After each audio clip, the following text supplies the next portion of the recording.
तो दोस्तों आप लोग का स्वागत करता है अपने यूट्यूब चैनल एजुकेशनल न्यूज़ में। तो दोस्तों मैं आप लोग को बता दें कि जो बिहार शिक्षक बहाली होने वाली थी 7वें चरण की, उसके लिए क्या कर दिया गया है, आप लोग को नया नियम लागू कर दिया गया है। और साथ ही साथ आपको इस वीडियो के माध्यम से यह भी बताएंगे कि वह नियम क्या क्या दिया गया है, उसकी जानकारी आप लोग को स्वयं ऑफिशियल से आप लोग को दिया जाएगा। और साथ ही साथ वह न्यूज़ भी दिखाएंगे कि इसमें क्या क्या छूट दिया गया है, 7वें चरण में क्या क्या बदलाव किया गया है, इसका विरोध होना चाहिए कि नहीं होना चाहिए, ये सारा जानकारी आप लोग को उस न्यूज़ में आपको दिया जाएगा। तो चलिए शुरुआत करते हैं उस न्यूज़ को, और आप लोग अंत तक देखिएगा ताकि आप लोग को ए टू जेड समझ में आ जाए, ताकि आप लोग कोई भी दिक्कत, कोई भी इशू, कोई भी समस्या नहीं हो। तो चलिए शुरुआत करते हैं इस न्यूज़। आज मंत्रिपरिषद में 6 विषयों पर निर्णय ले गए हैं। सबसे महत्वपूर्ण निर्णय राज्य में शिक्षा बहाली की और नियुक्ति की नियमावली का निर्णय मंत्रिपरिषद ने आज लिया है। इस नियमावली का नाम होगा बिहार राज्य विद्यालय अध्यापक नियुक्ति, स्थानांतरण, अनुशासनिक कार्रवाई एवं सेवा शर्त नियमावली 2023। इस नियमावली के तहत अब जो भी नियुक्तियां राज्य सरकार शिक्षकों की करेगी वह अब राज्य कर्मी होंगे, राज्य सरकार के कर्मी होंगे। यह एक महत्वपूर्ण निर्णय है। इससे पूर्व आपको जानकारी होगी कि राज्य सरकार राज्य में पंचायत शिक्षक, पंचायत समिति शिक्षक और जिला परिषद के शिक्षक और नगर निकाय के स्थानीय निकायों के शिक्षक रहा करते थे। अब जो भी नई नियुक्ति होगी अब वो राज्य सरकार नियुक्त करेगी। राज्य सरकार नियुक्ति के लिए एक अलग परीक्षा आयोग के माध्यम से लेगी।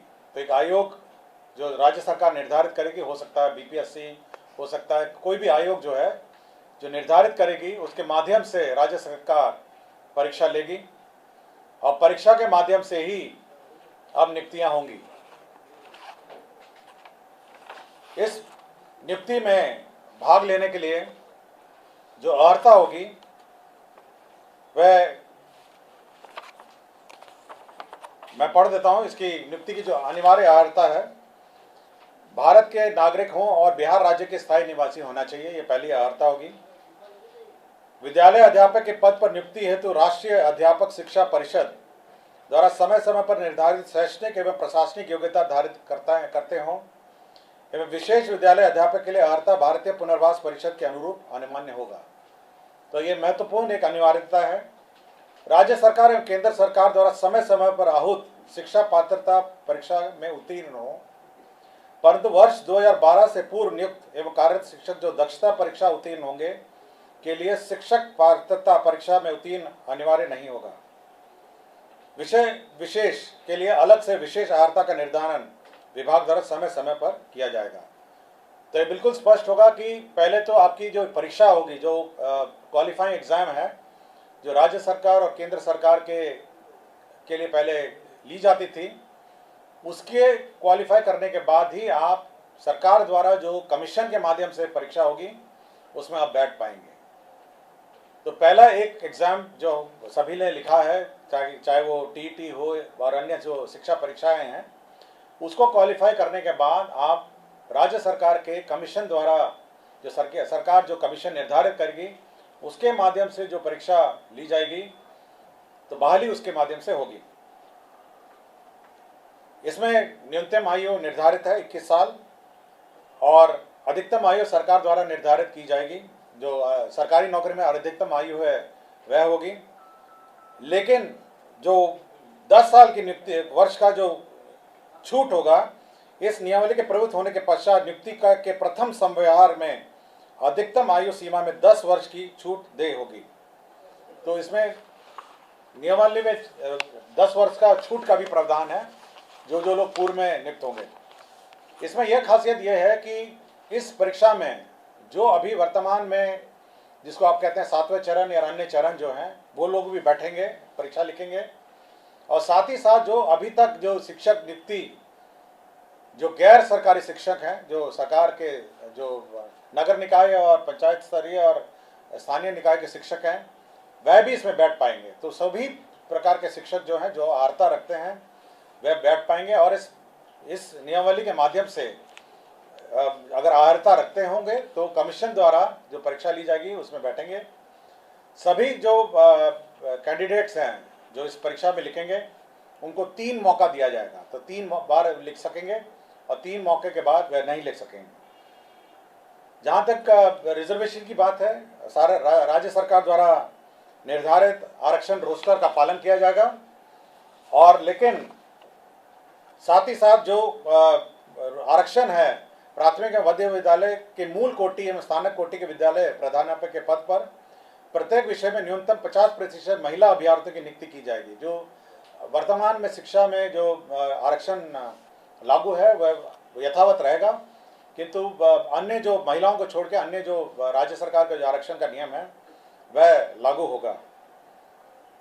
इसके साथ साथ अब सरकार के जो कानून है, सरकार के जो नियम है, सरकार का जो पेंशन है, सरकार का जो निर्धारित एनपीएस पेंशन है, ये सब लागू होगा। सरकार के जो आचरण है वो लागू होगा।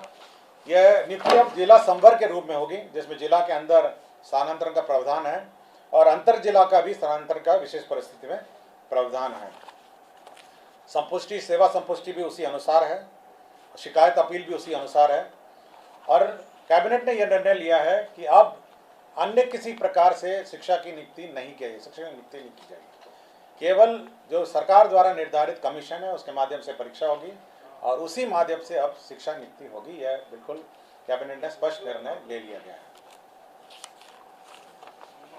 7म केंद्र पुनरीक्षित वेतनमान संरचना में वेतन जो प्राप्त कर रहे हमारे सरकारी पदाधिकारी कर्मी हैं, उनको 1/1/2023 के प्रभाव से डीए का जो रेट है वो 38 के स्थान पर बढ़ा के 42% हो गया है। राज्य सरकार को इस बढ़ोतरी में 1690 करोड़ का अधिक व्यय होगा, तो 38 के स्थान पर अब 42% डीए होगा। राज्य सरकार ने अपना जो कंटिजेंसी फंड है उसको 50 करोड़ से बढ़ा के 10,000 करोड़ कर लिया गया है। आपको जानकारी होगी, समय समय पे हम लोग कंटिजेंसी फंड से निकासी करते हैं, तो अब ये लिमिट 10,000 करोड़ का होगा, जिसमें आधा प्रतिशत जो 50% होता है वो आपदा के लिए सुरक्षित रखा जाता है। पटना जिला अंतर्गत जो वाल्मीकि का परिसर है उसमें 6.5 एकड़ जो ज़मीन है वह वर्तमान में भारतीय कृषि अनुसंधान परिषद को आवंटित है। अब वो जो ज़मीन है वो बिपाड़ के एक्सपेंशन के लिए स्थानांतरित कर दी गई है और यह निर्णय लिया गया है। और बिहार पुलिस में ईआरएसएस का जो सिस्टम लागू है उसमें जो अंडरग्राउंड केबल नेटवर्क है उसमें जो शुल्क, राइट ऑफ वे शुल्क दिया जाता है ईआरएसएस पुलिस मुख्यालय और अन्य स्थान के लिए, ईआरएसएस के योजना के लिए, तो यह शुल्क, राइट ऑफ वे का शुल्क माफ़ हो गया है। और एक पद सृजन का है जिसमें राज्य योजना मद में ग्रामीण विकास विभाग के अंतर्गत जवाहर ग्राम स्वरोजगार योजना के अंतर्गत सृजित जो 102 पद थे उसमें 53 पद अब स्थापना में प्रतिबद्ध परमानेंट पद हो जाएंगे और 39 पद है उसको सरेंडर कर